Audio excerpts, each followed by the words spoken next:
Well, I can't hear you if that's what you asked me, Mr. Stevens. It is, it is, yes. You I guessed can hear correct. you now, though. Oh, that's good. Thank you, sir. If I may call Mr. Marr. Thank you. Mhm. If you repeat after me, Mr. Mayor. Sure. I do solemnly, I do solemnly, sincerely and truly sincerely and truly declare and affirm declare and affirm that the evidence I shall give that the evidence I shall give shall be the truth, shall be the truth, the whole truth, the whole truth, and nothing but the truth. and nothing but the truth. Thank you. Take a seat. Thank you, Mr. Marr. As you know, my name is Sam Stevens and I ask questions on behalf of the inquiry. Please could I ask you to state your full name? John Dominic Marr. Thank you for giving evidence to the inquiry today. There should be a bundle of documents in front of you, at the start of which should be a witness statement dated 13th of September 2022. Yep. Firstly, can I just ask you please to turn to page 18? Yep. You should see your signature there. Is that your signature? It's mine. Yep. Now, I understand if you could now turn to, sorry, if you could ask you to turn to page 5, which is paragraph 10. Yes. You, in your statement, speak about the logistics feeder service, and I understand you want to clarify what you say in that paragraph. Indeed. When I was first asked the question, I had more or less forgotten about the logistics feeder system, which came in very much at the end. And I mentioned some things about the reference data system. So there is confusion in that statement there based on that. So the logistics feeder system, I was asked about late stage changes to that system. And the answer is that I don't know, I can't remember what the reason for those changes were, but the logistics feeder system had been put together in a much more formalized way than reference data and was in no way compatible. It was a relatively straightforward system that had been well documented and, from my recollection, worked fairly well. So, are you distinguishing two systems? On the one hand, reference data system, and on the other hand, the logistics feeder Correct. system, and you have no criticism of the logistics feeder? Correct. Thank you. With that clarification, are the contents of your statement true to the best of your knowledge and belief? They are. That statement now stands as evidence in the inquiry. I'm going to ask you some questions about it, but not all aspects of it. I'd like to start with your background. You joined the post office in 1990 following a career in the oil and gas industry. Correct. Did you have experience of managing large IT projects before you moved to the post office? Yes, I did. I've been involved in a number of. When I was in the oil industry, we'd been moving into the use of computer systems, both in terms of planning, project management, and also the support services offshore. I'd also worked on the development of the First Direct Bank and on the privatization of the Central Electricity Generating Board, which essentially was an IT project because all of their previous systems had to be split up for the individual component companies that were created during that demerger. And you applied to join the Horizon project in 1994. Roughly, yeah. Around then, and you assisted with the procurement exercise that led to ICL Pathway being selected. Yes, I first of all worked on the evaluation of the 5 potential suppliers and then into the demonstrator phase where we finally chose ICL Pathway. I want to move ahead a bit in the timeline, actually, and speak about you being the head of Horizon Product Assurance. Yes. And in your witness statement, you say that you started that role not long after the contract with ICL Pathway was signed. Correct. And in your own words, what did you see your role to be as head of Horizon Product Assurance? I saw the role as one whereby we would ensure that the emerging solution was compliant with the requirements, and we would assist ICL Pathway to that end. And when you say the requirements, do you mean the requirements that were drafted as part of the PFI tendering process? Yes, the contracted requirements. You weren't involved in drafting those requirements? I didn't draft any requirements. I didn't have specific business knowledge. I worked on a couple of projects in the post office, so I was aware of roughly what they did, but I was not someone who could have drafted a requirement. Once they had been drafted, though, did you read those requirements? Oh yeah. So that you could I've read them all. carry out your role, yeah. And you refer in your statement to a technical assurance team led by Jeremy Folks. Yes. Did Mr. Folks report to you? Well, at various stages we had sort of different reporting lines. They were never massively structured. I know that during the demonstrator phase he was responsible for the POCL technical team, and I was responsible for the POCL applications team. Subsequently, I remember it more as working together rather than there being a strict reporting line, but it's possible. And how would, just so we're clear, how would you distinguish your roles? You say him on the technical side and you with the application side. Well, on the application side, we focus on the applications, ePOS, automated payments, OBCS, etc. Whereas the technical people looked at the nuts and bolts, the network, the boxes, and the plumbing. And who did you report up to in your role? Well, I remember, initially I think I reported to Andrew Stott, who was in charge of the PDA up until the award. He was from the benefits agency. Then Peter Crayon headed up the PDA. He was also from the benefits agency. And then at some stage, I reported to Dave Miller, who was from the post office. Yes. And so you said to Dave Miller. Did you ever have a direct report to Stuart Sweetman? No. No.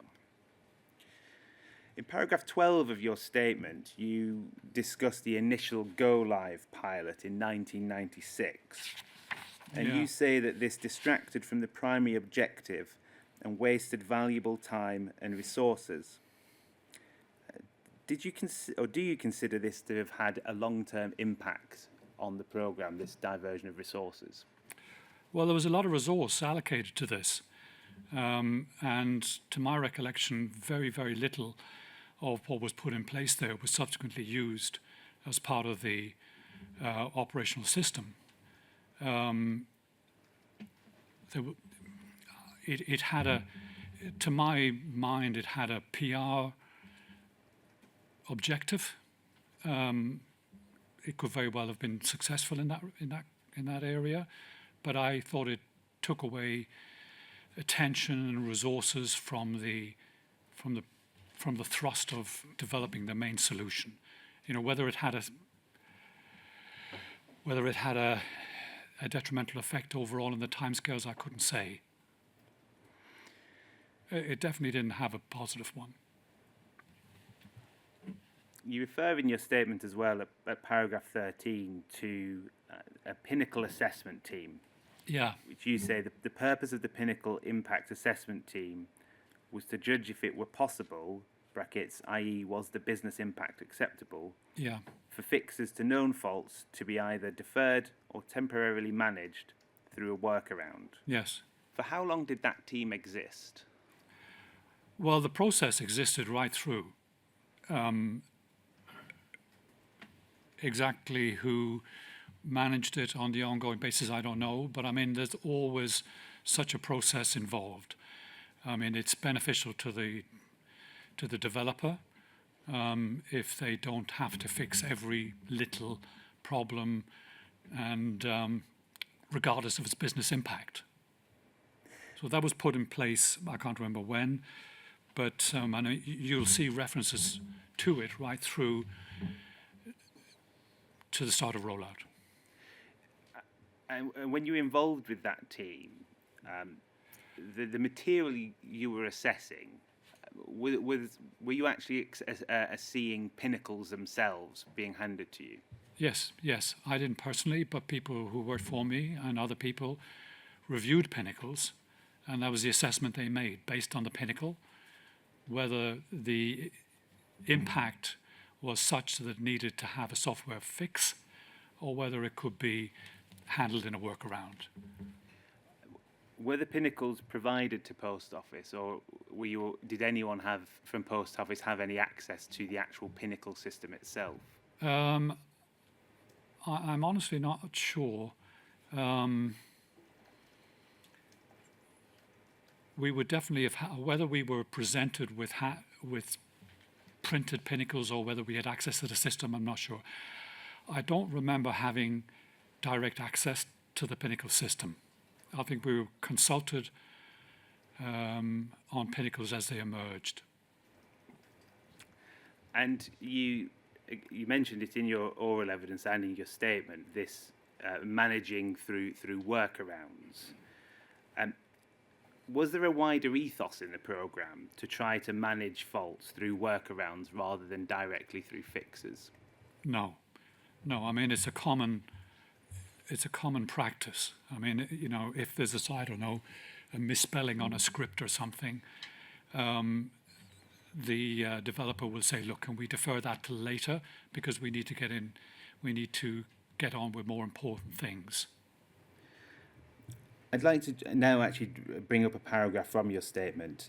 The reference is WITN 04150100, and it's page 10, paragraph 19.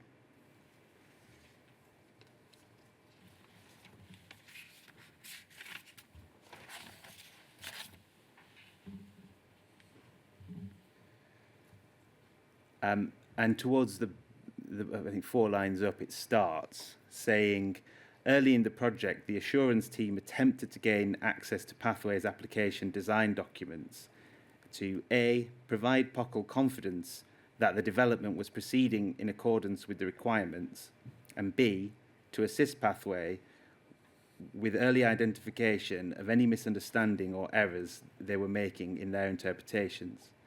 Pathway did not cooperate with this request, and due to the PFI nature of the contract, we were unable to insist. How did you feel this lack of visibility of design documentation impacted on the assurance process? It undermined it. In what way? It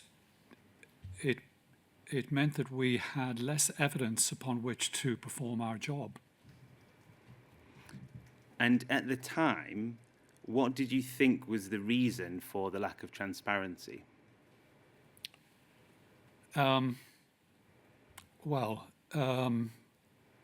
We had understood that, and I've got no evidence necessarily for this, but this was our understanding. We'd been invited by Terry Austin to participate in what he called joint working because of pressure of timescales. And we had a large team down in Feltham, about a dozen people, some of which were involved in the benefits agency applications, some of which were involved in the POCL applications, providing clarifications to Pathway. And we had a number of workshops with Pathway on the clarification of the applications, but we had nothing upon which to judge their interpretation of what was being said at these workshops. So, what was your question again? The question was, at the time, What did you think was the reason for the lack of transparency? Well, I believe they didn't have it. They didn't have. We suspected that there was no written design. And we're very much in the context of PFI, the PFI contract at this time. Do you think that the Post Office did all it could to obtain such documentation? Well, I don't know. I mean, I escalated this repeatedly within the PDA. You'll see references to it through 98 and 99. In the end, or toward the back end, there's an action on me to draft a letter for Dave Miller to give to Stuart Sweetman. But of course, by that time, it's too late. I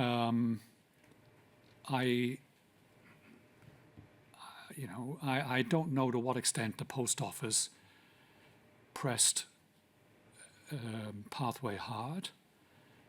I witnessed more pressure from the Benefits Agency on Pathway than I did from the Post Office. The inquiry has heard evidence in the last few weeks that ICL Pathway created something called an EPOS task force. Have you heard about that in the hearings so far? Yes. And that task force was implemented to resolve identified defects in the application, the EPOS application, between August and September 1998, which... 98? Yes, 98. Okay, yeah. Which were being raised faster than they could be cleared. The task force was unable to fix all those defects at that point, and it reported significant concerns about the quality of the EPOS application code. Yeah. Were you aware that ICL Pathway had created such a group in No. 98? When was the first time you became aware of that? When I heard it on from this forum on one of the from one of the witnesses. I can't remember which one.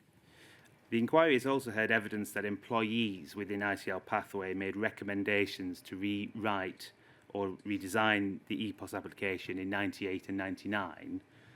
Were you aware of those internal recommendations? No. If you had been aware either of the task force or of the recommendations to rewrite the EPOS application, would that have changed your approach either to assurance or acceptance? Well, I probably would have raised a high-level acceptance incident, and it would have, I believe, given us more evidence upon which to press further for a change of approach within Pathway to EPOS. Could I ask for a document to be brought up, please? The reference is POL 3028370, and could we turn to page 9?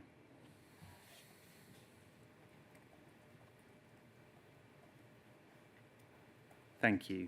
And please, could we focus on, sorry, what one page up, I think?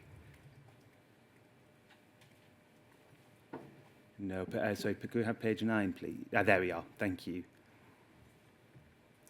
So this is a programme risk status report. You see from the top right, it's dated the 8th of March 1999. And the first risk there, it says owner and your name. The description says, due to lack of adequate visibility of the ICL pathway design and the lack of support from the contract to leverage this visibility, we have been unable to gain a high level of assurance in the adequacy or suitability of the service to support the POCL business. POCL therefore risks the implementation of a service in live trial and beyond, which will have negative operational impacts, resulting either in a level of service degradation or delay to the start of national rollout. So these are the concerns we've just been discussing, and it's apparent, in your view, they continued in March 1999. Yes. You state in your witness statement that, and we've discussed it, that the lack of transparency was blamed on the PFI nature of the contract. Did anything change once the contractual relationship shifted from PFI to a more traditional basis? Nothing. in this respect. Do you know if you may have already sought to answer this earlier, but just so I'm clear, I've put the question to you. Do you know if the Post Office took steps to address the lack of transparency when changing from the PFI basis to the codified agreement in the summer of 1999?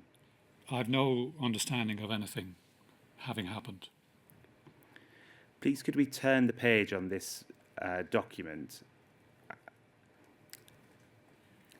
I want to now look at the 0069 row.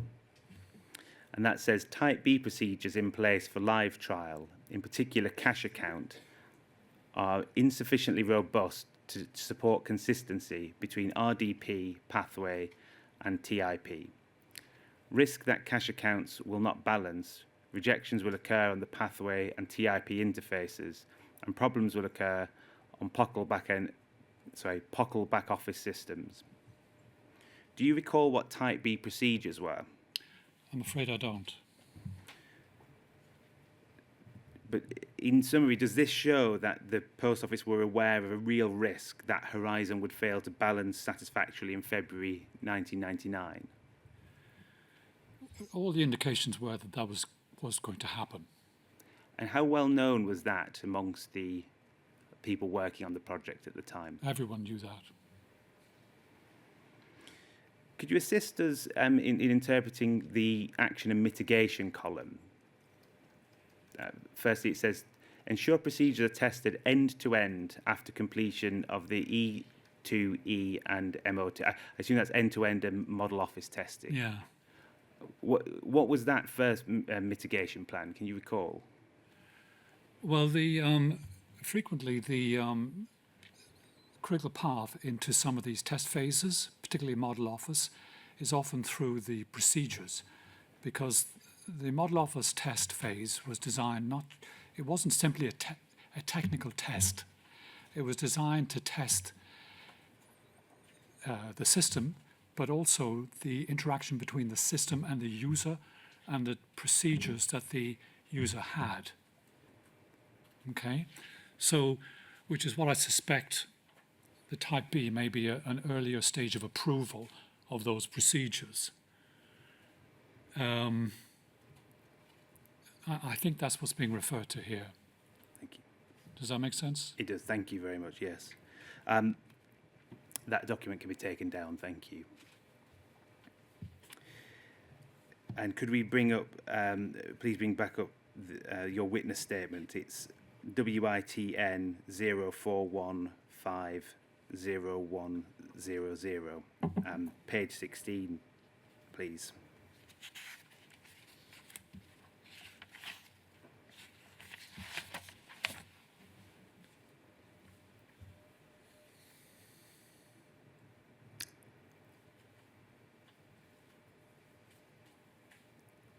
Thank you. And paragraph 29, 4 lines down, you say, you're referring, I should say that for context, you're referring to a question about external pressure, whether there was any external pressure to cancel, not to cancel the contract. And you say, indeed, I recall a meeting chaired by Dave Miller sometime in 1999, probably in the early part of Dave's tenure, when he canvassed views at his team meeting on whether we should persist with Horizon or cancel.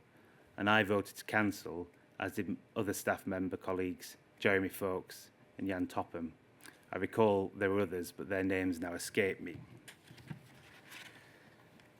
At that stage, what were your reasons for wanting to cancel the project?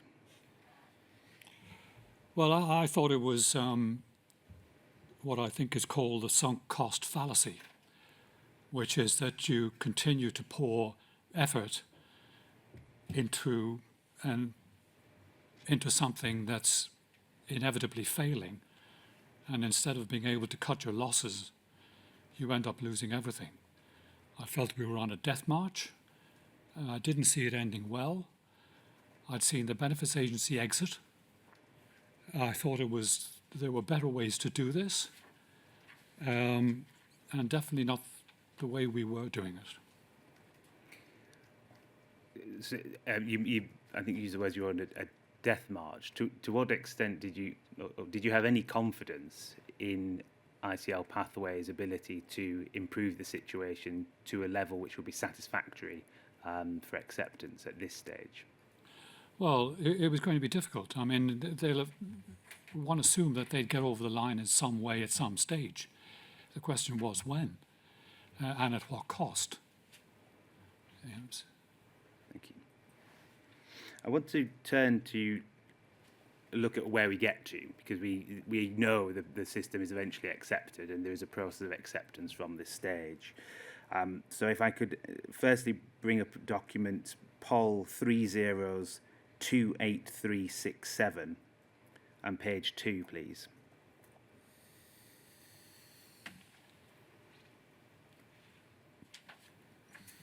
This is a record of the fourth meeting of the Acceptance Board, and you're described there as the Horizon Acceptance Manager chairing it. Could you just describe your role as the Horizon Acceptance Manager? Okay, well, the role of the Horizon Acceptance Manager was to, first of all, negotiate the Horizon process. So obtain agreement from all of the different parties, to obtain agreement on the acceptance specifications, and then to ensure that that process was operating. So it was a process responsibility rather than being responsible for the content of each of the acceptance specs. Thank you. Could I turn to page 5, please, of this document, which should be the Acceptance Board Terms of Reference? And the second bullet point under purpose it says it's to submit appropriate acceptance recommendations to the Managing Director of POCL for endorsement. Was that your role to report directly to Mr. Sweetman at this stage, or was that someone else's? No, it would have been through Dave Miller. Thank you. That document can be brought down now. We've heard evidence that ICL Pathway and the Post Office subsequently entered the codified agreement on the 28th of July 1999. Were you involved in the negotiation of any of the contractual terms? No. In your statement, you refer to disagreements between Pathway and the Post Office over how to classify the severity of acceptance issues. And the inquiry has heard evidence of acceptance incidents being classified as high, medium, and low. Does that Yes, reflect your recollection? indeed. So, at the time, what was your view of what a high severity incident was? Well, I mean, I think we had a definition for it. Yes, if it assists, sorry, the definition was defined as a failure to meet an essential acceptance criteria. Yes, yes. But in sort of lay terms of how you would interpret that, what would that be? Well, I think there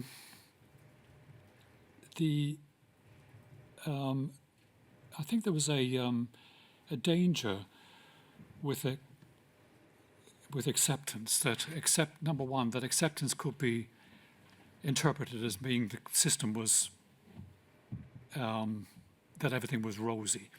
You know, you could, in fact, I'd have to defer to someone on the contract side, but I think, for instance, if we didn't raise acceptance incidents during the allocated period, then acceptance was by default. So it was incumbent on us to raise acceptance incidents, and the severity was something that was frequently discussed. A high acceptance incident would be something that would have an across the board impact on customer service, on the integrity of the data, those types of issues. So if in fact, I mean, I can give you no better definition really than if you refer to the 3 high acceptance incidents that remained till the end. One focused on the ability of the users to understand the system. One focused on the stability of the technical solution, and the other one focused on the integrity of the data. So those three acceptance incidents, which in a sense were portmanteau acceptance incidents because there were multiple reasons and causes for them, are a good way of defining or understanding what a high-level acceptance incident would be. And we will come to those in due course. Could I please bring up your witness statement again? It's WITN 0415 0100 and page 13, paragraph 23.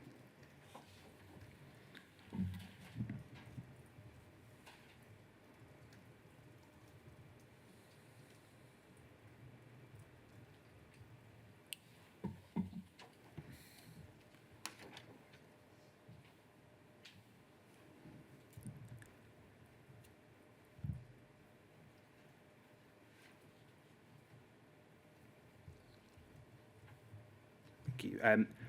And one thing you say is that Pathway would invite Post Office to accept that elements of an acceptance spec had passed or had exclusions, i.e. issues that were understood, and did not present a significant business impact, and could therefore be parked for later attention. When you refer to exclusions here, are you referring to the classification of the severity of the acceptance incident? Yes. And you go on to say that there was always disagreement on this impact assessment because Post Office always had correctly reviewed the business and operational impact. Just pausing there, could you just explain the process by which Post Office would arrive at a classification for an acceptance incident? Well, these incidents would frequently have been allocated a severity by pathway. And then the Post Office would read those, understand them, discuss them, and come up with its own view. Would you be involved in that process? Yes. Please could we bring up POL 30/43699.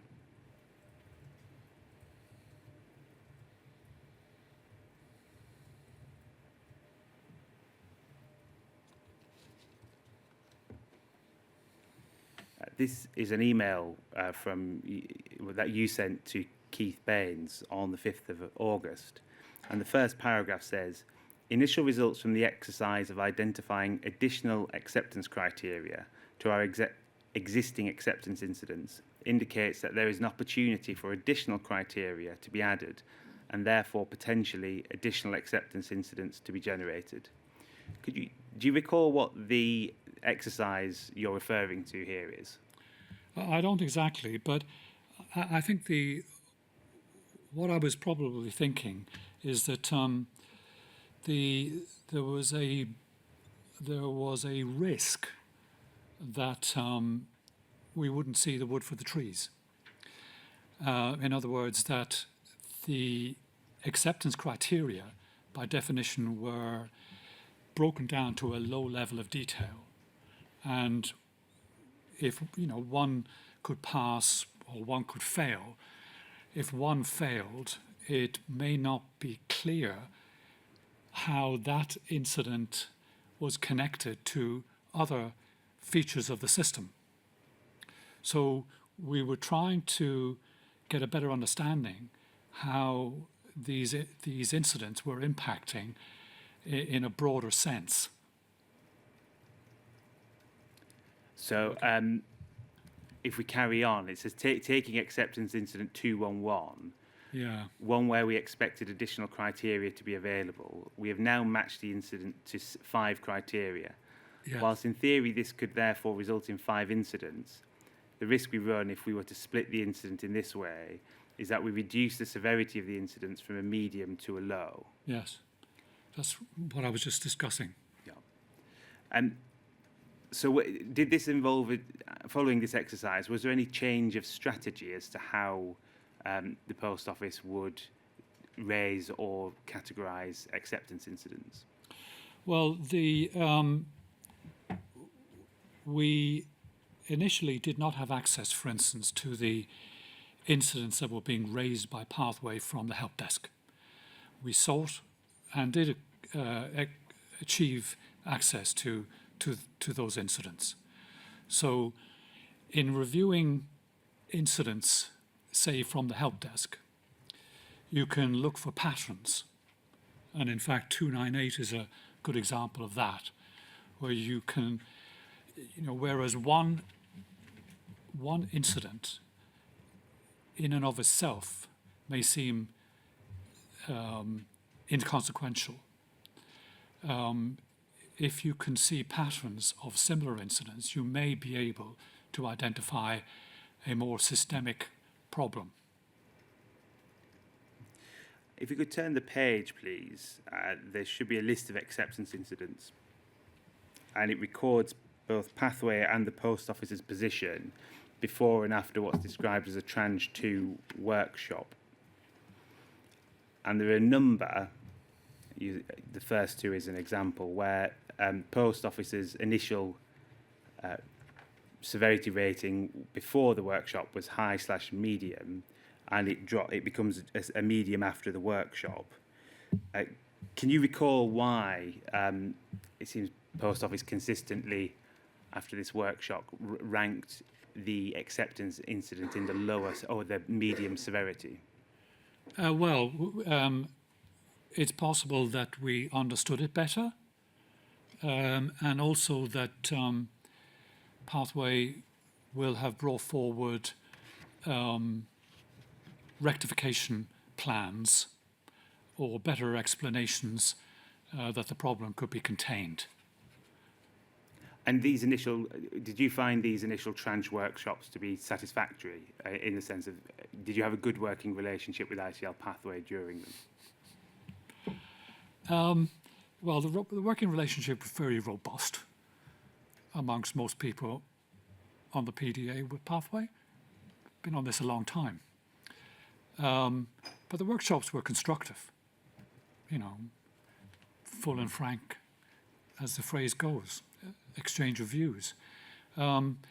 Pathway did treat acceptance very seriously for commercial reasons and other reasons. I don't want to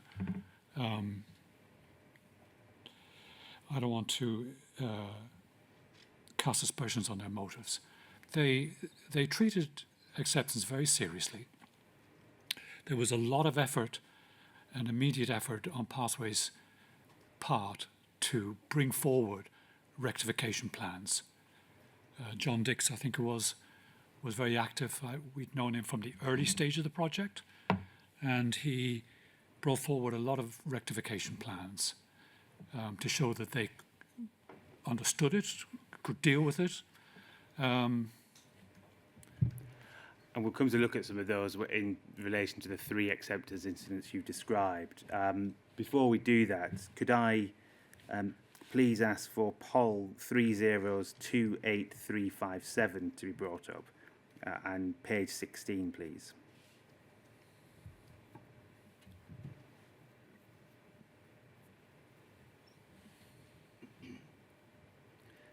This is an acceptance incident form, this one for 298, one of the high severity incidents we discussed. Do you recall using these forms, the performer form? I don't recall it, but I recognise it.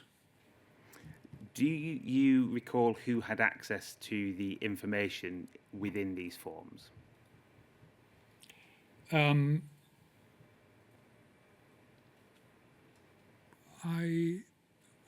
I don't remember anything around the distribution. I mean, I think they were fairly commonly available. This one concerns the screen lockups and screen freezers. Yeah. The date, it says first observed, is the 1st of July 1999. Would you have been made aware of this around that time? Yes. And who would you have reported that issue to? Dave Miller. Please can we turn to page 57 of the document?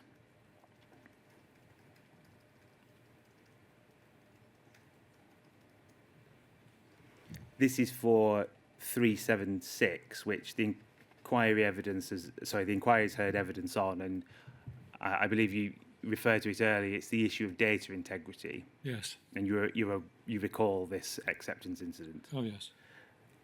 At the top, again, it says the date this was observed was the 19th of July 1999. Again, would you have been aware of this around that point? I would have, yeah. And again, would you have reported that to Yes. David Miller? Yes. I mean, these types of incidents would have been well known by most people on the programme. When this one arose, 376, did you think, was it immediately obvious that this was a serious concern? Absolutely. If you could bring that document down, please, and if you could bring up Pol 3028332. Page 2, please.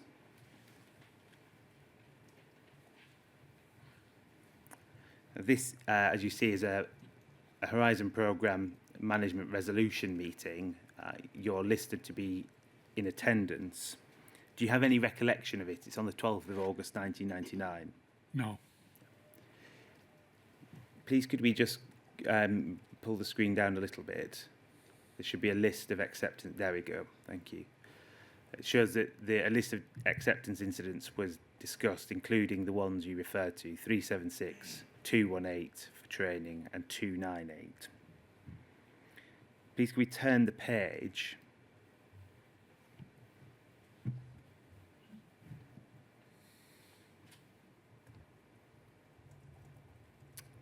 Sorry, could we go to the next page under 376? My apologies.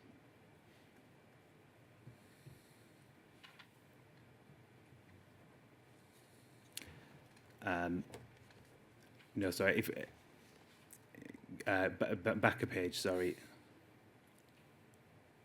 My apologies. This is.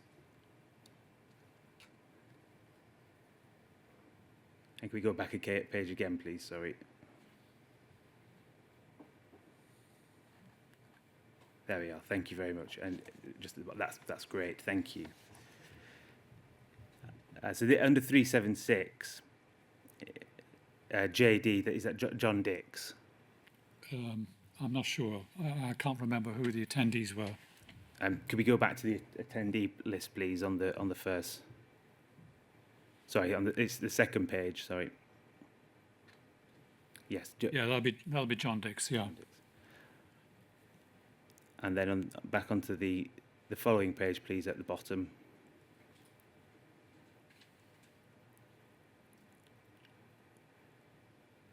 Thank you. So it's a pathway recognised that not all transactions have been harvested and sent to the TIP. A provisional fix went in on 2nd August, and this has worked satisfactorily so far, with the effect that all records have been sent. A root cause analysis has been developed, identifying 8 contributory problems, and all but one has been diagnosed and tested in Pathway to date. Pathway cannot guarantee, however, that all problems have been trapped. They will need to see evidence from the fix of the 8 known problems and will continue to monitor the problem for 3 months to be confident of its resolution. The provisional fix and the control procedures developed allow Pathway to identify any errors, to patch the file, and to notice TIP in advance. Since implementation, there have been no errors to report, and hence Pathway contend that the action taken to date and the result they have observed justify the downgrading of this incident. If we could go over the page, please. That's fine, thank you. The second paragraph down says, Pathway believe they have made sufficient progress to rate as low. POCL believe they must have the opportunity to verify the fix. And Pathway pointed to the fact that no new errors have occurred since 2nd August. POCL believe they cannot downrate until their own observation can be performed, given the risk to the accounts. They recognise the corrective action that has been taken, but the potential size of errors that can occur is too serious to risk proceeding without proof, which will not be available until 30th of August. Advice from the POCL external auditors was that without clear verification of success of the solution, there would be implications on the qualification of Post Office Limited's account. So is it a fair summary at this point that Pathway have said we've got a resolution or a rectification plan and wanted to downgrade, but Post Office were saying, well, let's see that proved. Yes. And at this stage, what, if any, discussion was there internally in Post Office about what would constitute a successful fix of this? So what level of errors would represent a successful fix? Well, there was agreement, I think, between the two acceptance meetings. So on the first acceptance meeting, Pathway did not achieve acceptance. I think that was in August. And then they had a cure period, or whatever it was called. And then it was a further meeting in September. Yes, and we'll come to that. So just to be clear on my question is, at this stage in August... I don't think there was a metric suggested. I think it was developed subsequently between the two phases. Could we turn to page 5, please, of this document?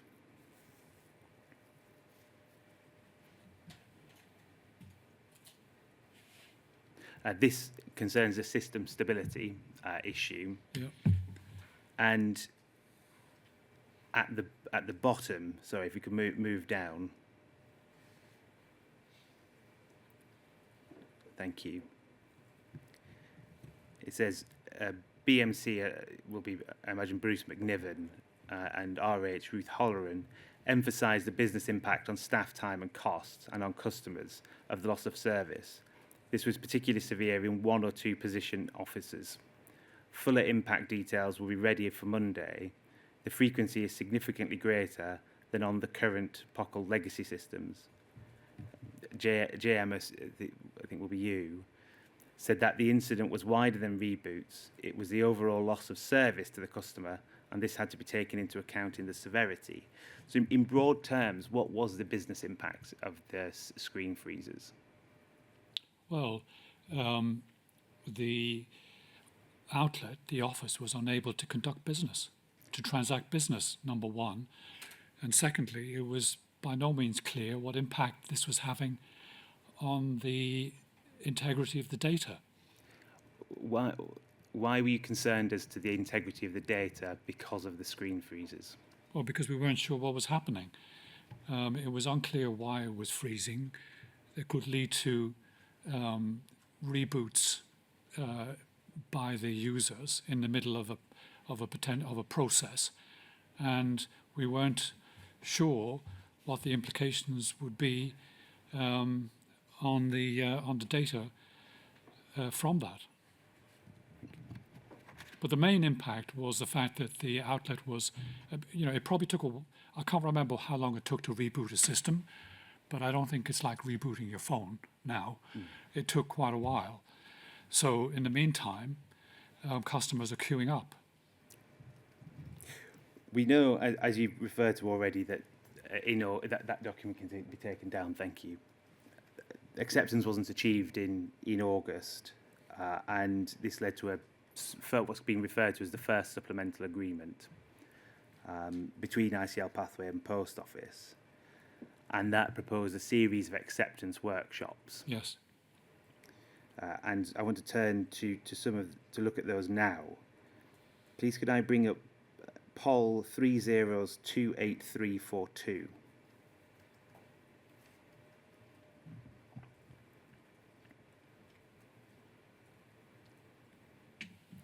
And this is an email from which you sent to a number of people at Post Office involved in the acceptance workshops, dated the 26th of August 1999.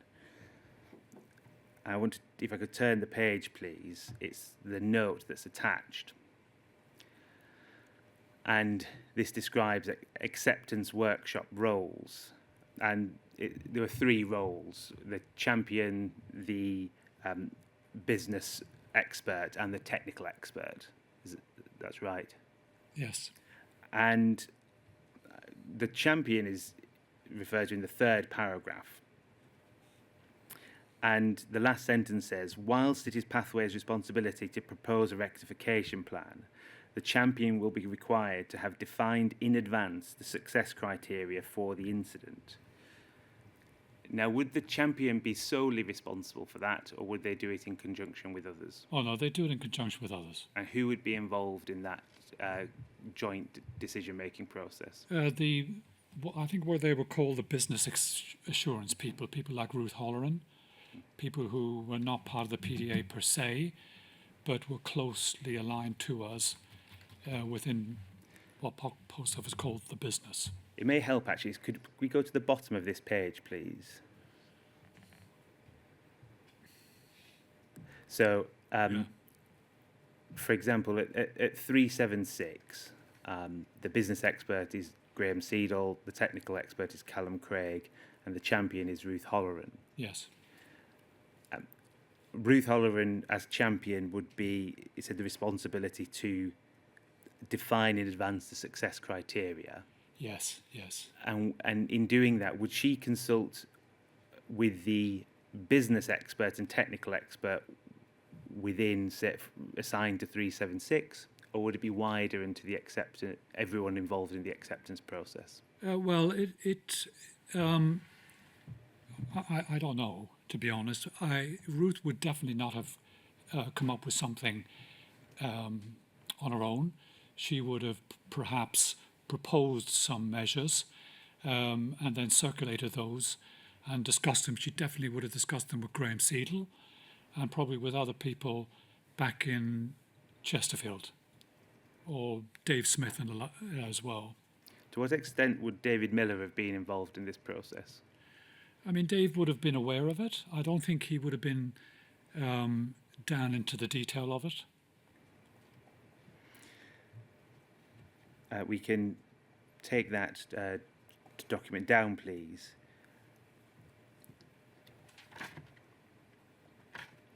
I'll just deal with this last document, sir, if I may, before a break. There were some acceptance workshops on the 25th and 26th of August.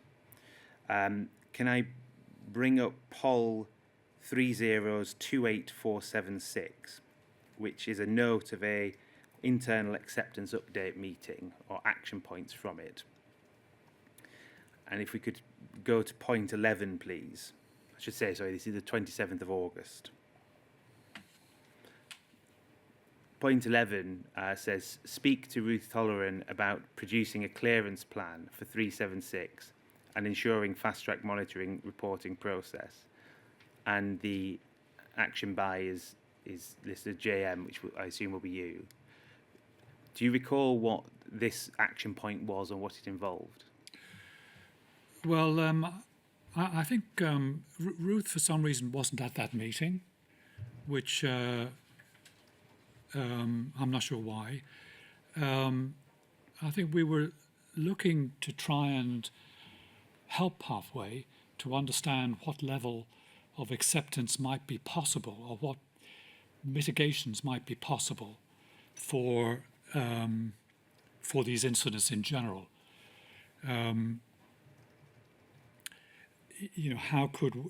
What would be acceptable? And I think the output from this actually was that 0.6 metric. Yes, which we'll come to in a moment. Because of this, were you involved in the discussions? Were you directly involved in the discussions on or the decision making, which led to 0.6% being? No. I wasn't involved in the development of that number. That would have been more of an internal POCL discussion. When you say internal POCL discussion, who do you mean specifically? I mean Ruth, Dave Smith, possibly others. And why wouldn't you have been involved with that? Because I wasn't representing the business in that sense. I was representing the project. So thank you. I think that may be a good time to take a break. All right, fine, yeah. What time should we start again? 25 past, sir, would that be Yeah, acceptable? that's fine. Yeah. Thank you.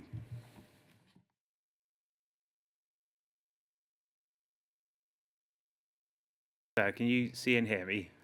Yes, I can. Good, thank you. I will continue.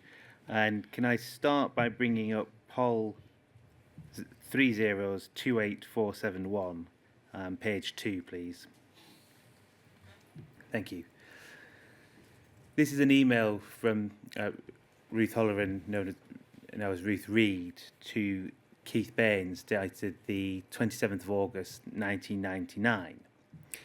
And she says, sooner or later, brackets, probably sooner, having got 218, the training acceptance incident, out of the way early next week, Pathway will be seeking reclassification of 376 and 298 to medium on the strength of a rectification plan.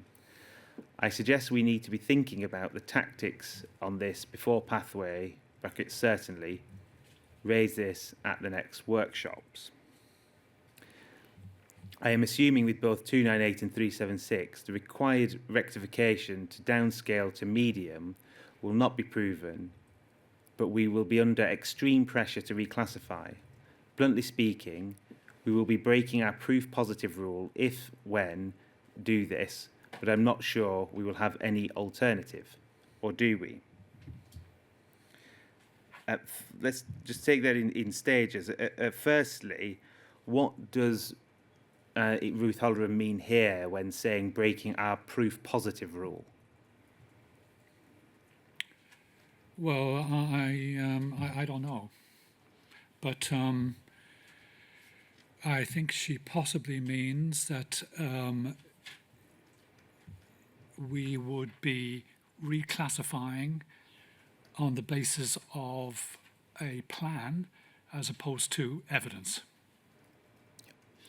And she refers to we will be under extreme pressure to reclassify. At the time, where was the pressure coming from, if any, to reclassify acceptance incidents? Pathway. I don't think there was pressure coming from within POCL. When she says as well, I'm not sure we will have any alternative, or do we? Was the alternative simply not to accept the product? Well, I think what Ruth is seeking is some way through this. I saw another document, I don't even know, maybe in this pack here, attached here from Dave Smith, who's recommending that we not downgrade in advance of the decision on the basis of plans alone, but that we retain the classification and hold our options open if the business viewed it as wanting to proceed but retain the classification, then it would do so. So my suspicion is that Ruth is looking for some level of additional flexibility here.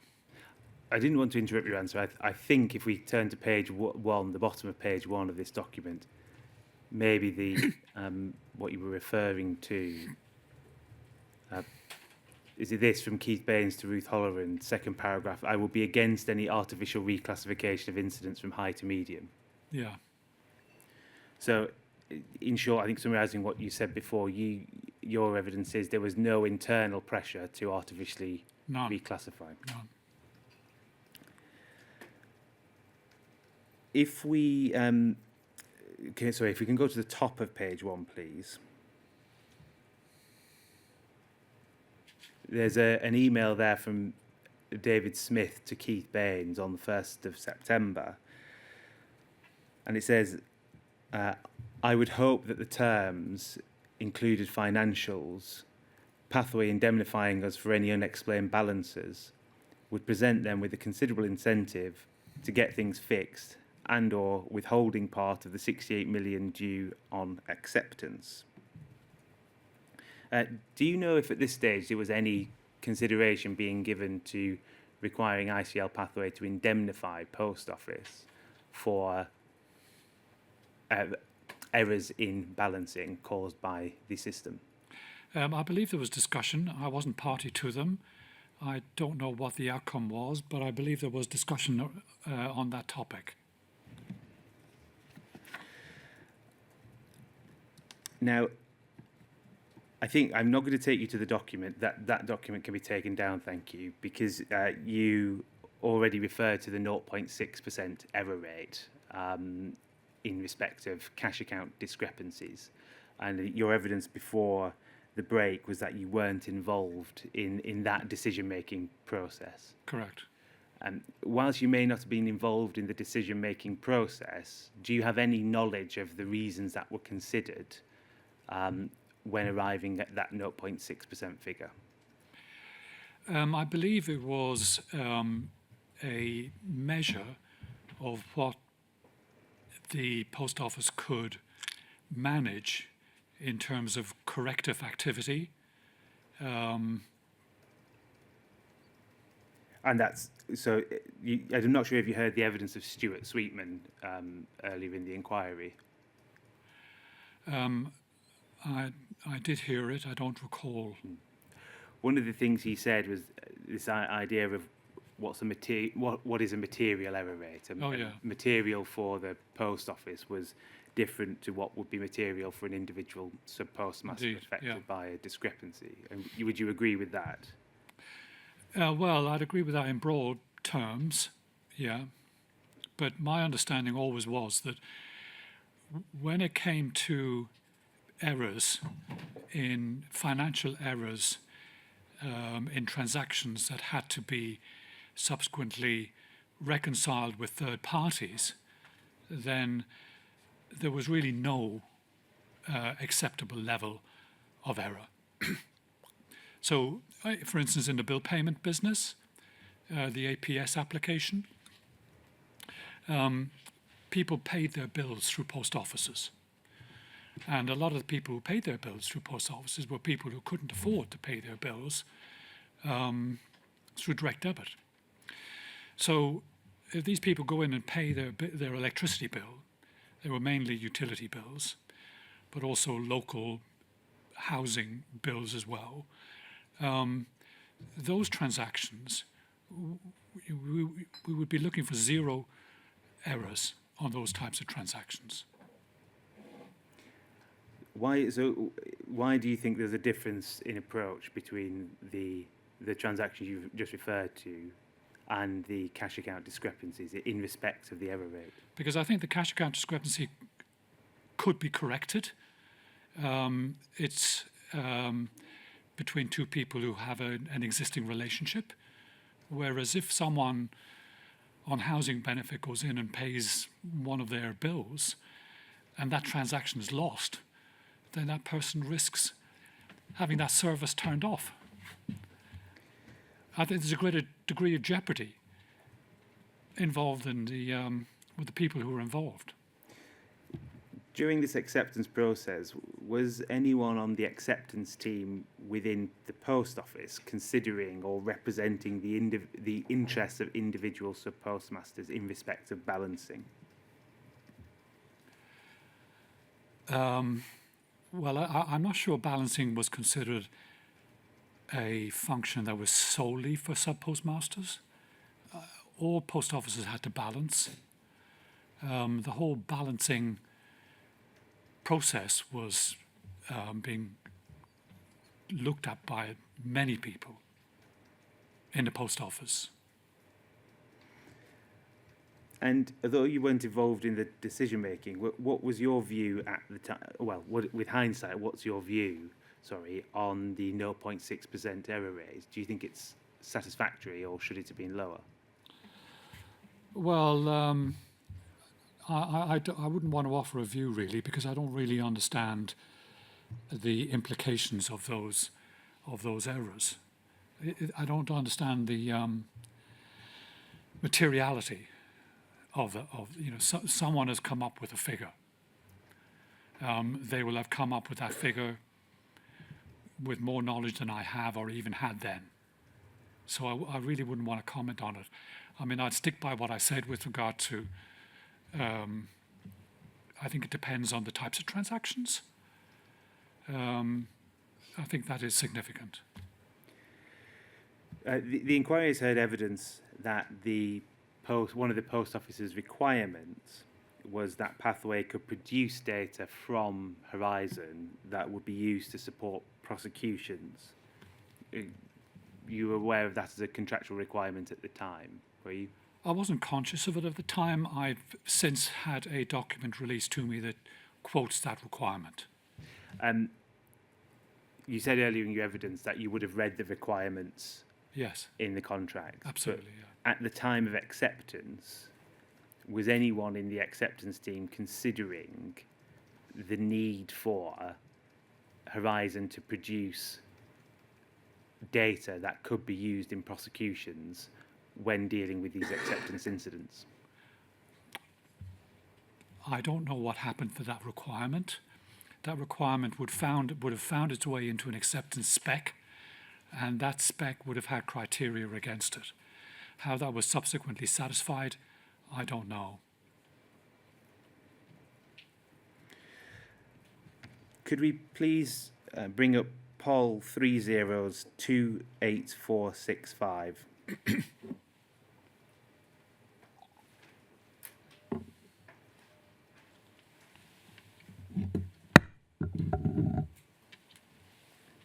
And if we could go to the second page, please.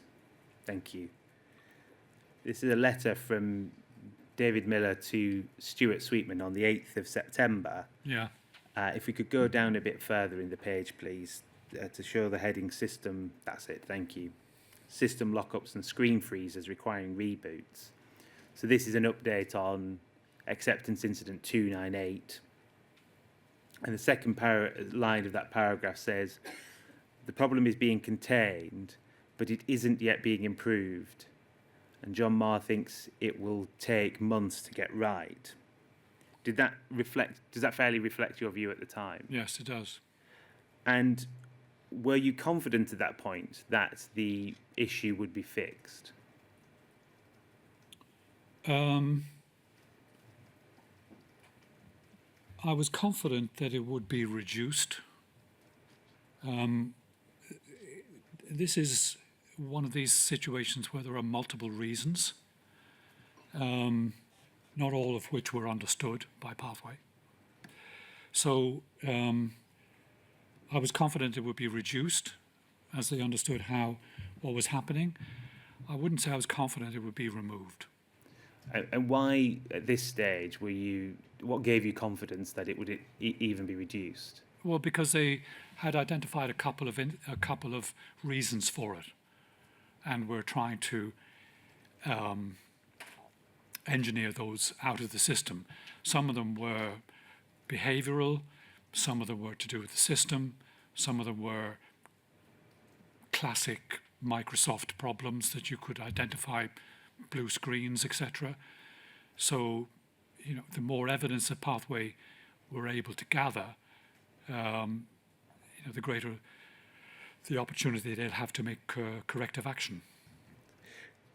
Please can we turn the page and have the summary section in view? Thank you. It says, of our 6 key players, Keith Baines, Ruth Holleran, John Marr, Bruce McNiven, David Smith, Andy Radker, the first 4 would opt, somewhat reluctantly, for conditional acceptance towards the end of September. Andy Radker and David Smith would not accept and seek to use the full period until 15th November to force improved performance from ICL Pathway. Do you agree with that? At that stage, were you siding towards conditional acceptance? I was, yes. We don't need to turn it up, but in your witness statement, paragraph 26, you say this about acceptance. As far as I recall, and there was a contractual agreement, Pathway would be awarded acceptance once it had completed the agreed tests and a threshold regarding the number of acceptance incidents within severity classifications had not been breached. This was achieved, albeit with many acceptance issues remaining, which Pathway undertook to resolve. At this stage, Did you consider that Horizon had satisfied the criteria for acceptance? No. Why? Well, it hadn't. There were acceptance incidents above the threshold. And the rectification plans in place, you weren't sufficiently confident with? Well, we needed to see some of those rectification plans we didn't fully understand. The process for the data integrity check, we hadn't seen the design, etc. I mean, it's Why? sorry, I forget where you're going on this. No, if you didn't think that it satisfied the criteria for acceptance, why did you think that conditional acceptance was appropriate? Because I thought it was inevitable. I mean, I thought the post office had already thrown in the towel by increasing the threshold in one of the previous contract negotiations, and that it was going to happen. So, you I didn't think acceptance would stop Horizon going live. one of the reasons you've given is that the lowering of the thresholds for acceptance. I think. Was there anything else, any other communications within Post Office, which made you think that Horizon was going to go ahead, even if it didn't meet the accepted criteria?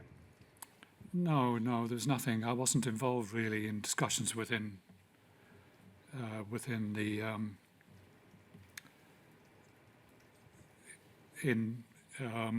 levels above Dave Miller. What did you consider of the robustness of the system at this point? I thought it was delicate. And could you expand on delicate? What did you consider it to be robust? No, but I wouldn't have considered anything robust at that stage anyway, because I think robustness is something that would have to be proven over a longer period of time, and it was a small number of outlets that were out there, etc. I thought robustness is something that would have to be built up. I didn't think it was robust, but I wouldn't have put that premature on anything at that stage. And when we're speaking here of conditional acceptance, at that point, was there an understanding of what those conditions would be? Well, there would be the conditions around the rectification plans, the ability to stall rollout. They're the two main features. And did you think that conditional, or what was your views in the sense of if conditional acceptance went ahead, did you think it would be more difficult later on to stop the rollout or to pause it or slow it down? No, I didn't. No, because I thought that the evidence on the ground, if necessary, would stall the rollout. If we got to a position of where it wasn't manageable, either in terms of the volume of errors or the problems that the users were having, then we would just have to stop, regardless of what's in the contract. So we heard earlier your decision to vote to cancel the project earlier in 1999, and now we're at a point of conditional acceptance. You said the reason for conditional acceptance was you thought it was going to happen anyway. Was there any other reason to explain your change in position? Well, I think I need to distinguish in my mind between acceptance and the contractual event of acceptance and the progression of the project, of the rollout. So I felt that we needed to continue to stress the system, And I thought that the only way that was clear that that was going to happen was some level of conditional acceptance. Please could we move down to 3.4 on this letter? Thank you. This is David Miller's tactical advice to Stuart Sweetman. And it says, it is likely that ICL Pathway may play Peter Copping in for a decision on the 3 high-level incidents as of today. If so, there is nothing we can do, and I expect he will give his view within 48 hours anyway. This will give us a clear steer on where he is coming from, so we can stop the second guessing his position. Was there any reluctance in the post office to refer this incident to Mr. Copping at this stage? I never remember Mr. Copping. I believe he attended some of the acceptance workshops. He kept his own counsel. I've got no recollection of him. Thank you. I want to move on now to the topic of reference data. And please could I bring up poll 30288564.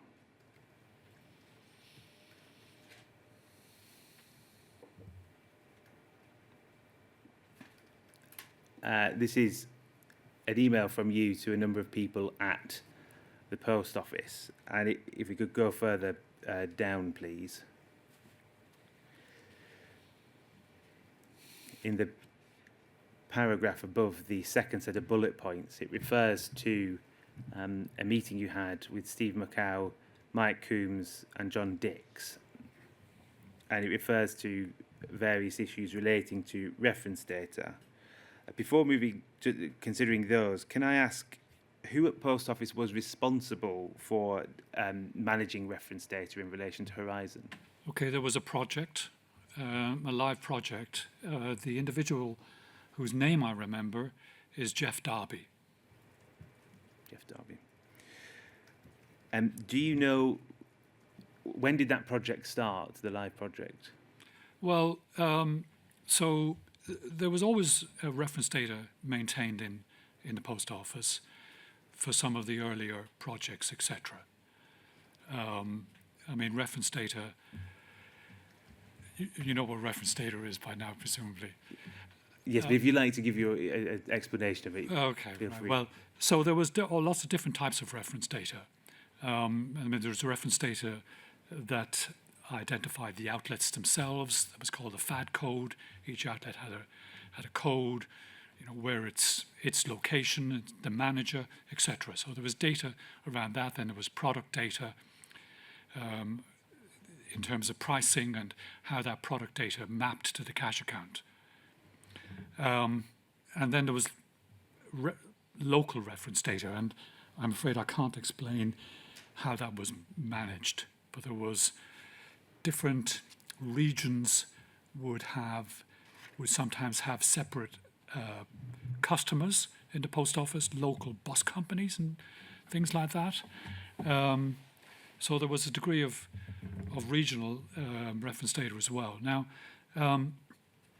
reference data was continually not given an adequate level of seriousness by Pathway through the whole project. And we were scampering around at the end to try and make it work. But the whole reference data, the whole integration of reference data and EPOS within Pathway should have been the subject of a wholesale business process analysis, and it wasn't.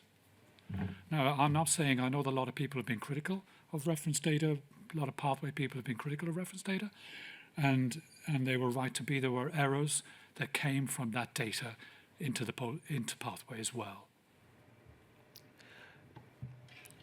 Can you recall why it was being raised at this stage, which was October 1999? You said you thought it should have been raised before.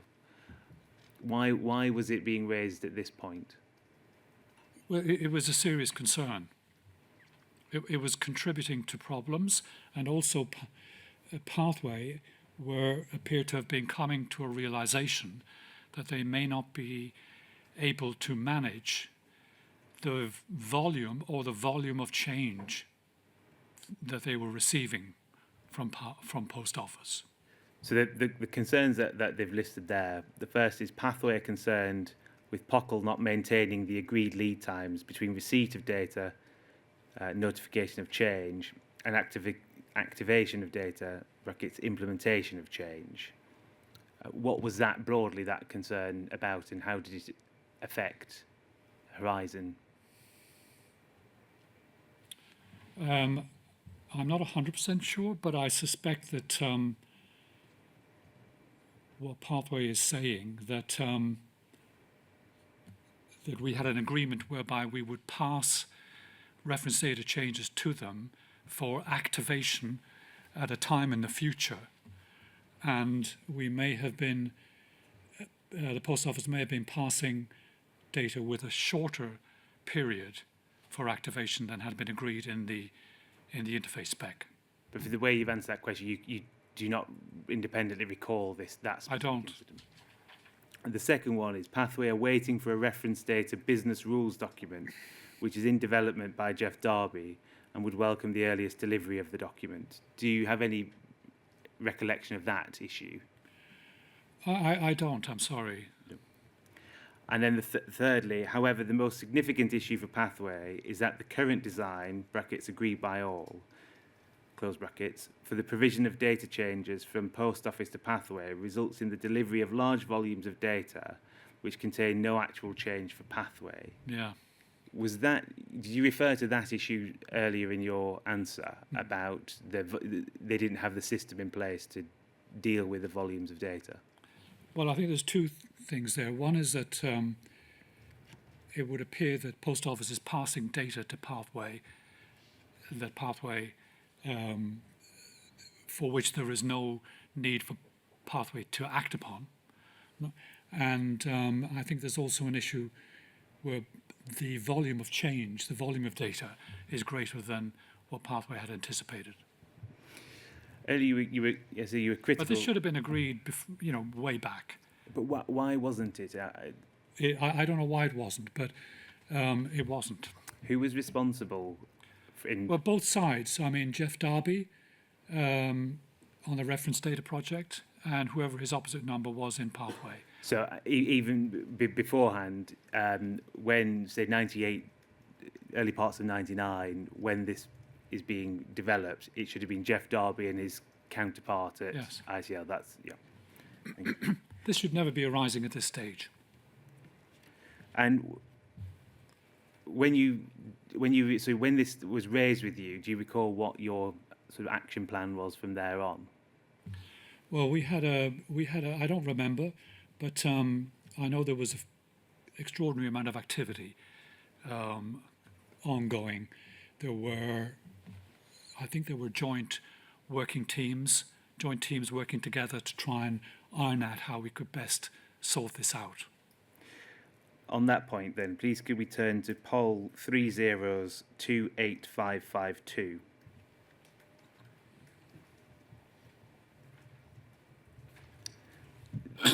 This is a document titled Terms of Reference at the top, but the title below says Horizon Reference Data Review.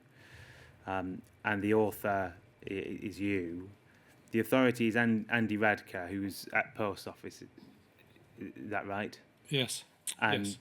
Steve McCow, so it's a joint review. Yeah, Steve Mockhouse from Mockhouse. Pathway. Do you recall the process of drafting these terms of reference? I don't recall it. Do you remember what your role was in relation to this joint review? I was trying to get it set up. Did you have any involvement in the technical aspects of the how the reference data was changed or No, the changes that no. were made?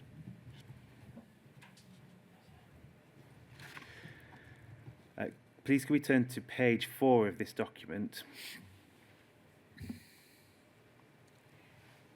The second paragraph says previous discussions between both companies have been hampered by a reluctance to provide full visibility of all aspects of their respective technical and operational design. It is essential, therefore, for the success of the study that sufficient detailed information is provided to ensure the maximum level of knowledge and inform the development of appropriate solutions. To this end, it is proposed that workshops are supported by the attendance of appropriate members of both the PONU. Just stopping there, what does that stand for?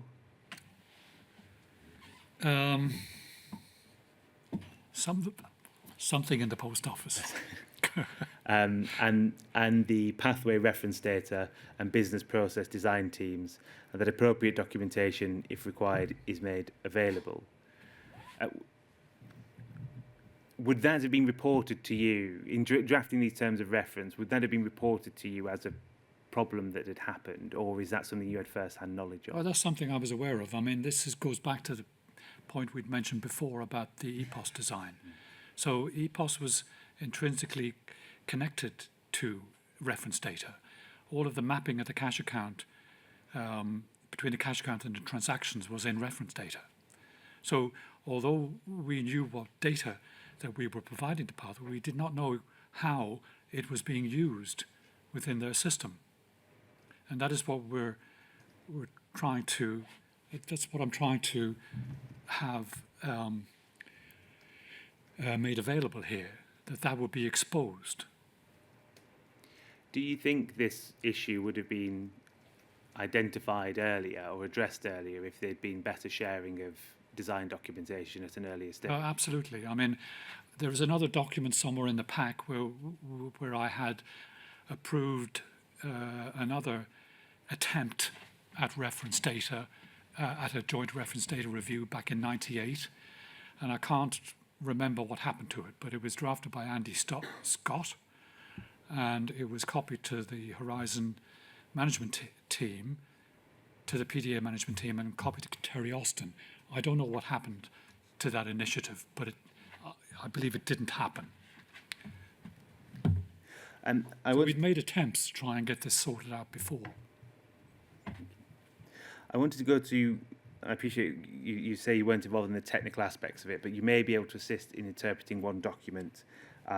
Could I ask, please, to turn to POL 30-28544?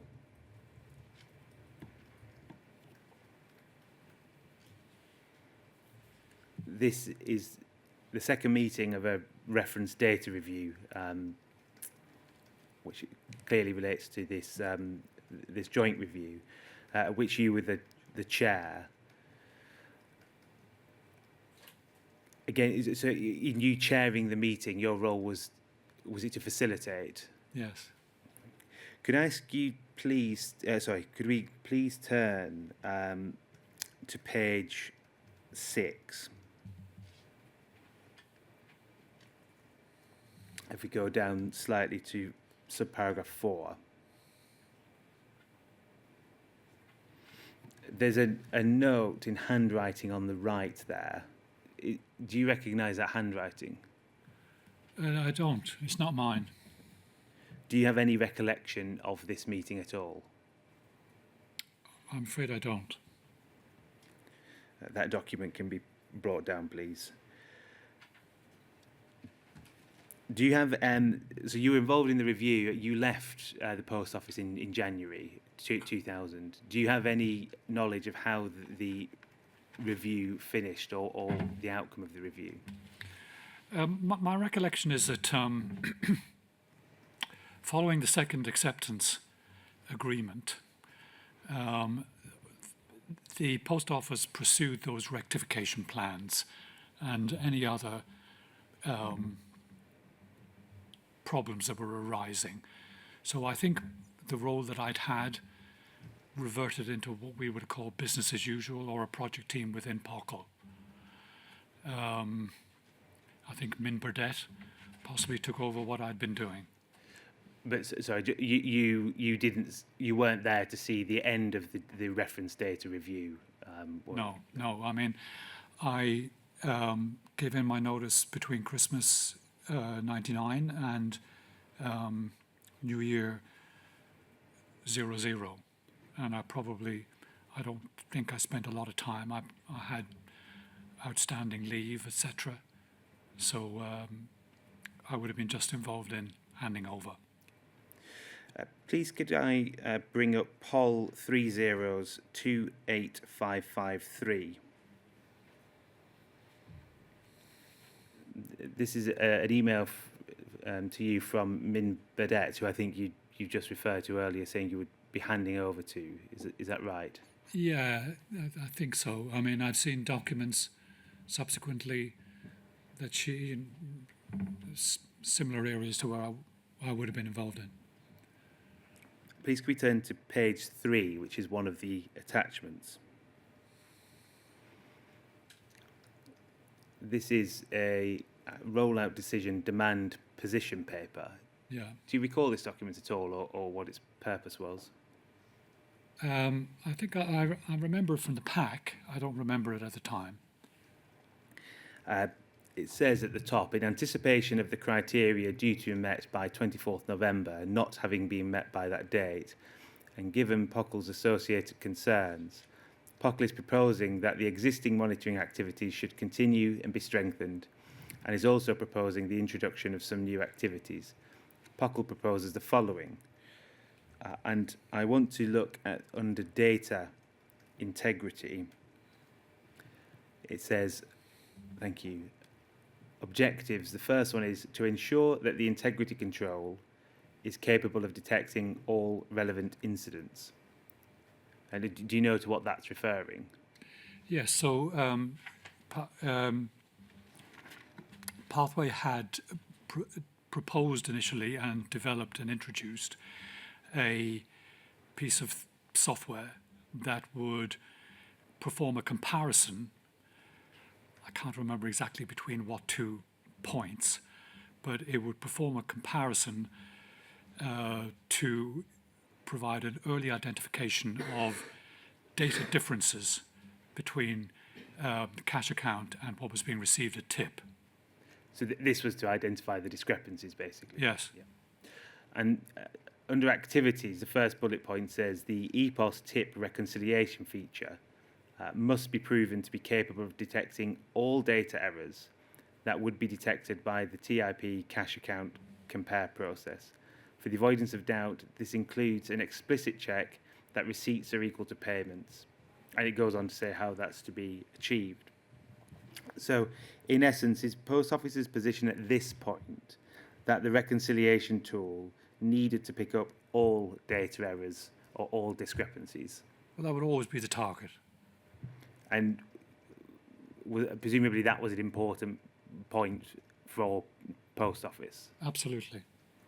The inquiry has heard evidence about the third supplemental agreement and that the reconciliation tool was not guaranteed to pick up all cash account discrepancies. Are you aware why that position was changed from this position being the reconciliation feature needed to pick up everything? Well, I think that's the target. I think this is the target you're reading here.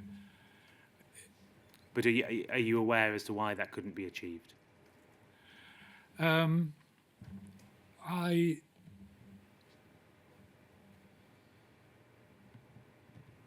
don't quite understand your question. Well, that the Post Office's target is there to be a reconciliation feature that is capable of identifying all discrepancies. Yes. That wasn't what was agreed in due course. It was accepted that the reconciliation feature could not identify all of the data errors. Right. Are you aware as to why the Post Office accepted that position rather than push for its target? Well, I wasn't party to the agreement to the 0.6. I can only assume that it was a level of a level that they thought they could manage. I don't think the Post Office would ever accept a situation whereby it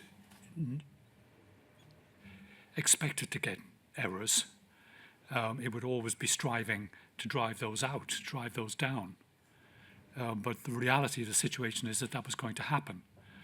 And the reality that we're coming from is that there was a considerable number of errors. So it was never, that were probably created by multiple causes. So it was never going to be a situation that we would go from whatever level to zero in one bound.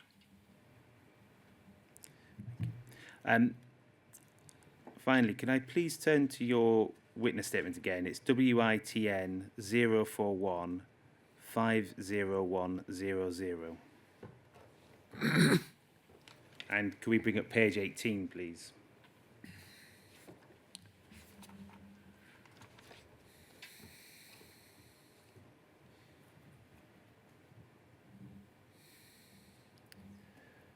Thank you.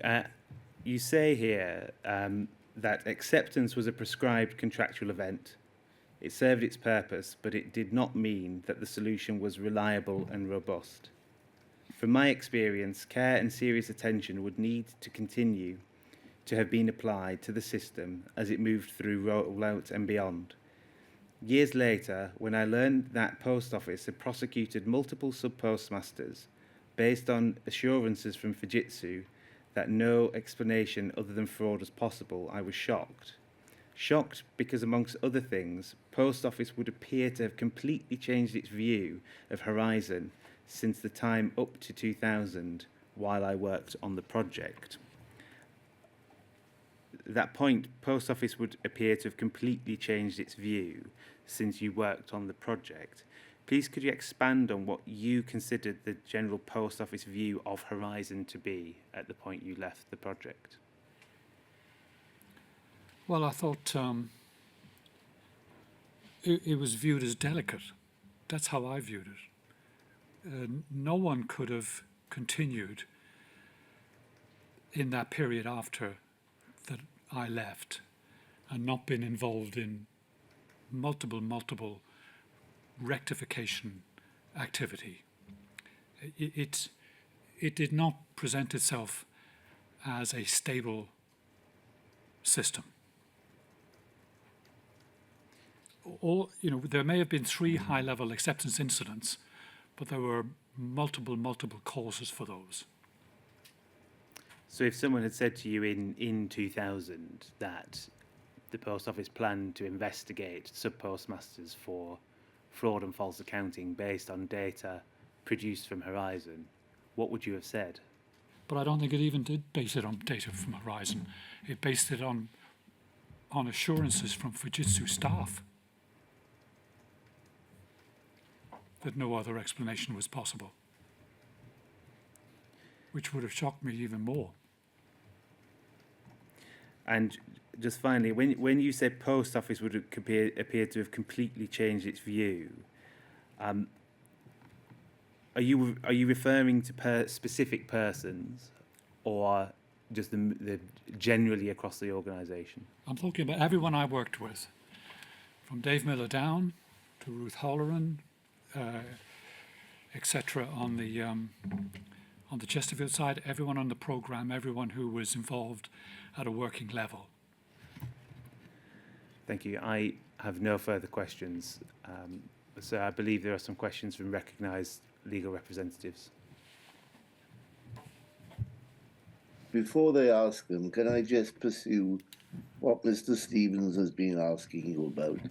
My understanding is that your evidence is that everyone with whom you were engaged on a day-to-day basis working in Horizon may not have used the word delicate, but essentially had the same view of Horizon as you did at the time you left. Have I understood that correctly?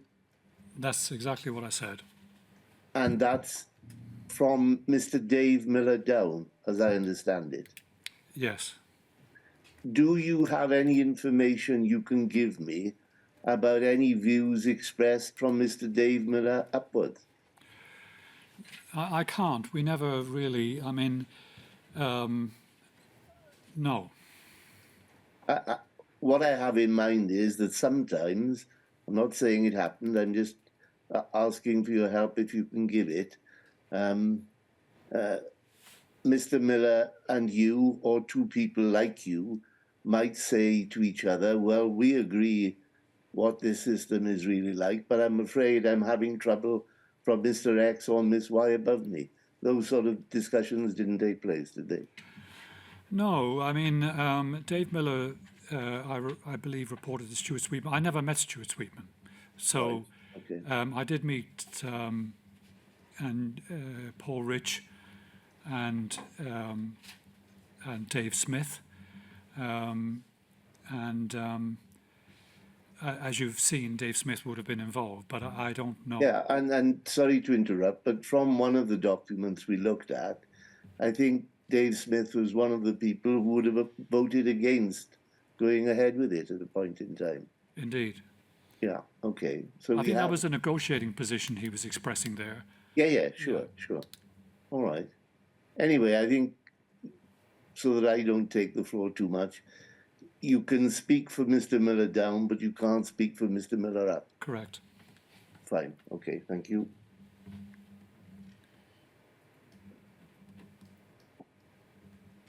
Yes, who's first?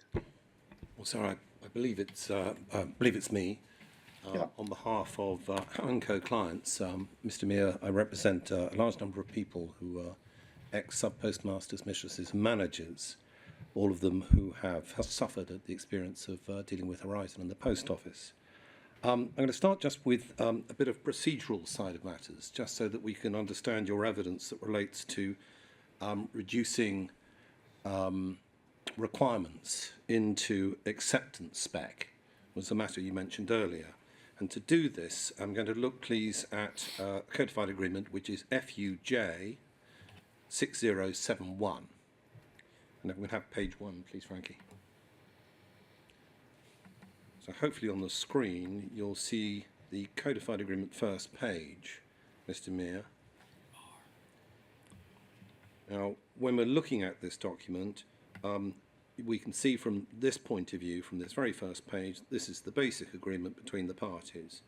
And I'm going to take you to then two separate parts. First of all, requirements at page 249, 250, relativity pagination. What date is this? This is 1999, July 99. Could you enlarge the page, please?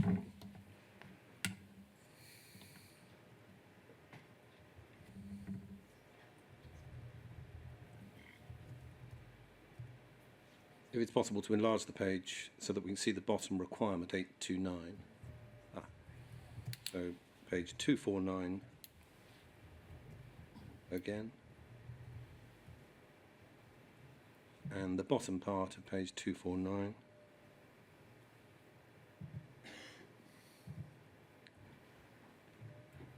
And you should see there that you've got requirement 829, General Security Prosecution Support. I'm just going to read through this with you and we'll go over the page as it then goes straight into page 250. The contractor shall ensure that all relevant information produced by the POCL service infrastructure, then over the page please, and then the next part, at the request of POCL, shall be evidentially admissible and capable of certification in accordance with the Police and Criminal Evidence Act. Then it refers to other legislations in the United Kingdom and equivalent legislation covering Scotland. And then next paragraph, at the direction of POCL, audit trail and other information necessary to support live investigations and prosecution shall be retained for the duration of the investigation and prosecution irrespective of the normal retention period of that information. So when Mr. Stevens was asking you questions, he asked you about your awareness of the requirement in relation to providing evidence for support in relation to investigations and prosecutions. So this is the relevant part of the codified agreement. Now I'll take you to the next part, which will then deal with solutions as we're working our way through what are the procedural way these matters are dealt with. And that we will find, please, at page 392. Just at the bottom of page 392.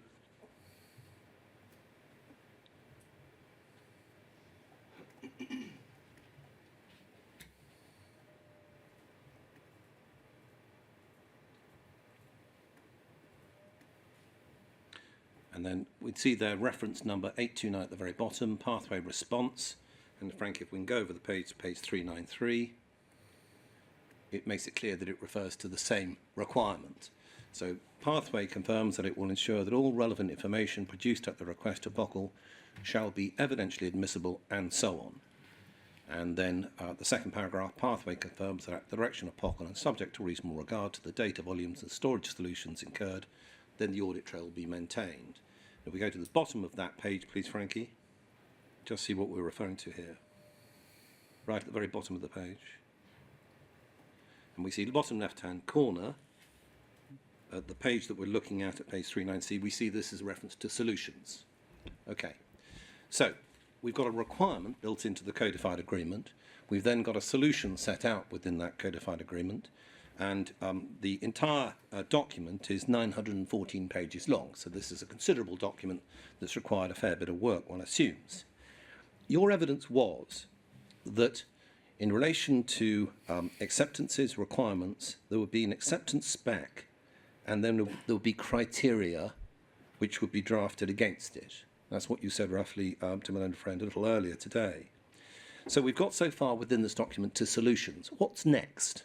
So how do you take it from requirement to solution and then onwards? What should we find? It's the requirement tended to say you must do this, Yes. and the solution didn't normally go further than saying we will do this. Okay, so there are a series of subsequent documents that were produced that expanded the solution out, and the first one would have been what was called the SAD, the Service Architecture Design Document. That would have had a bit more detail. And then there would have been a series of subordinate technical documents. And in fact, there was a security functional specification. Now, I can't remember what in the security functional specification, how this is addressed in the security functional specification, but that would be where that would be developed. And then subsequently, the acceptance specification, the acceptance specification for security would have a series of criteria, and against each criterion, there would be an explanation about how that would be satisfied. So some of it would be satisfied by review of document, and some of it would be satisfied by witnessing. Right. Now, you've referred to the document you're using acronym for, which is SAD. Then you've got these technical documents. Do they have an acronym? They're just technical documents? Well, there was a security functional specification. Right. The fact that you're using the word security functional specification, does that mean that it was dealt with by the security department? By the pardon? By the Post Office Internal Security Department, the security bit that you're referring to. Yes. Why Okay. do you call that security? Well, it was wider, obviously, than this. Yes. Obviously, when the project first started, all of the benefits agency transactions were there. So one of the main objectives of the benefits agency was to reduce encashment fraud. Yes. So there was a huge amount of attention given to that and to the security of the data. Okay. We had security. We had people who represented security as a function on the PDA, and they would have been in touch with security experts, both in the benefits agency or the DSS wider area, and the post office security people. So the benefits agency difficulty was one that they had with fraud, which they were losing a lot of money at that time in relation to fraud. And the particular type of fraud that they were concerned about was identity fraud, as we understand it.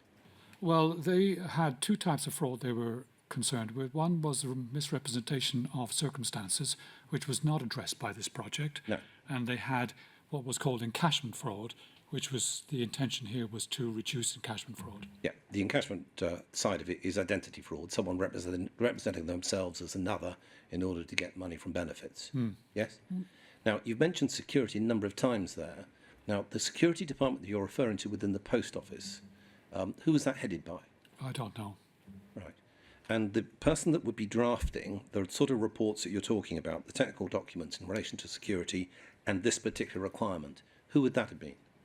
Well, okay, so we had a representative of POCL audit on the PDA. His name was John Bruce. And we had people who attended to technical security. That would have been Jeremy Folks.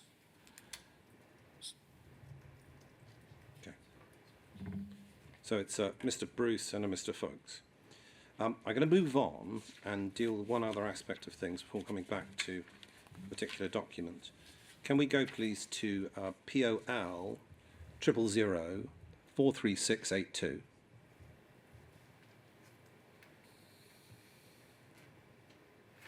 That's POL 000 43682.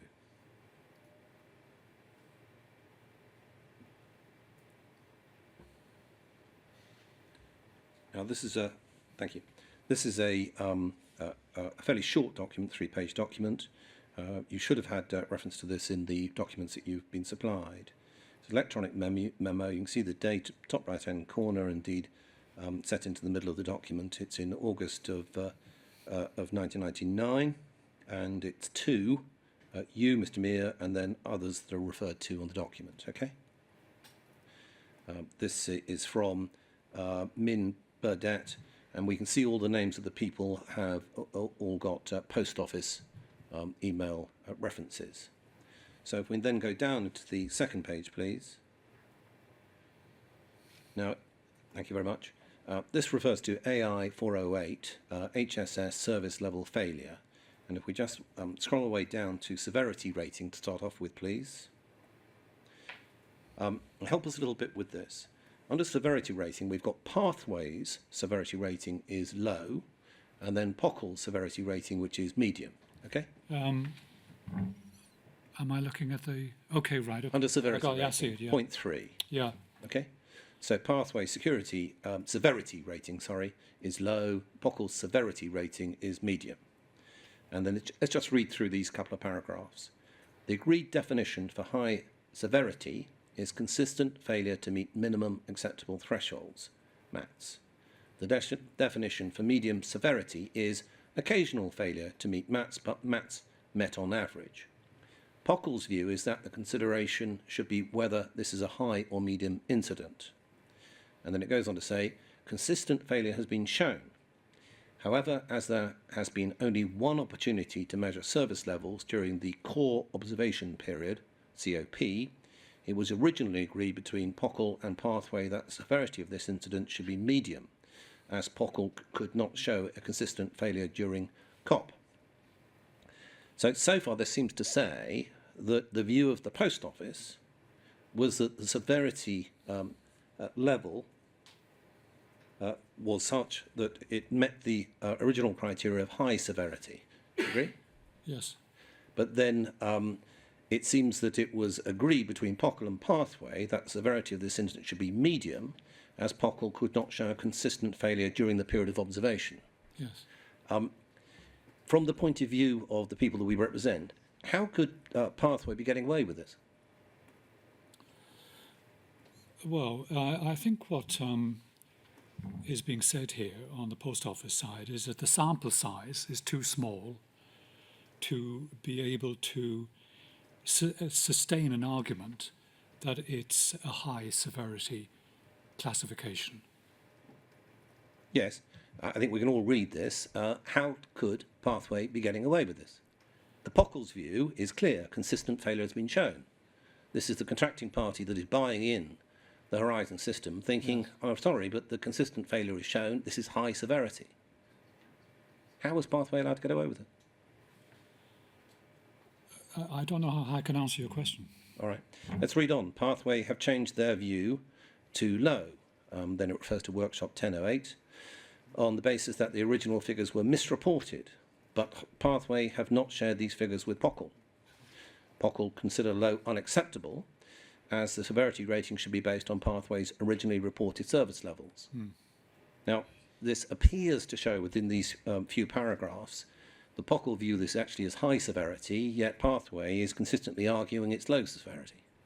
Well, in general, Pathway will in practically every case, would ascribe a lower severity than the post office did. This is a fairly substantial difference, isn't it? This is POCL believing high severity in relation to help desk requirements, and Pathway saying, in fact, it's low. Yes, I don't disagree with you. And again, the rationale appears to be that Pathway have not shared the figures that it's using to try and say that it's in fact low. Yes, I think what is being said there is that the evidence has not been shared and is being questioned. Yes. This then is leading us, in relation to the date of this, this is in the August period of 1999. Yes. We're getting very close to rollout, yes. We're looking at a system that you're saying is delicate. Is this in any way acceptable? What's on the content of this document so close to rollout? Mr. Meagher? Sorry. Is it in any way what's the acceptable, so close to rollout, that there are such huge differences between POCL's view about consistency and severity of incidents versus Pathways at this time? Well, I think there was always a difference of view. Is it acceptable, Mr. Meagher? So close Within to what, rollout? within what, under what rules? I mean, we're dealing with a contract here, okay? So, acceptable. I don't quite understand what acceptability in your question means. So close to rollout in relation to a big system that's going to have a huge impact on the post office. Yes. Do you find yourself professionally this level of disagreement, let me finish, is acceptable, Mr. Meagher? I would distinguish between the difference of opinion and the reality of the system. Of the system. Right. You've answered questions from Mr. Stevens regarding page 18 of your statement. Yeah. And the reference in relation to your statement is at WITN 041 50 100. Page 18, please.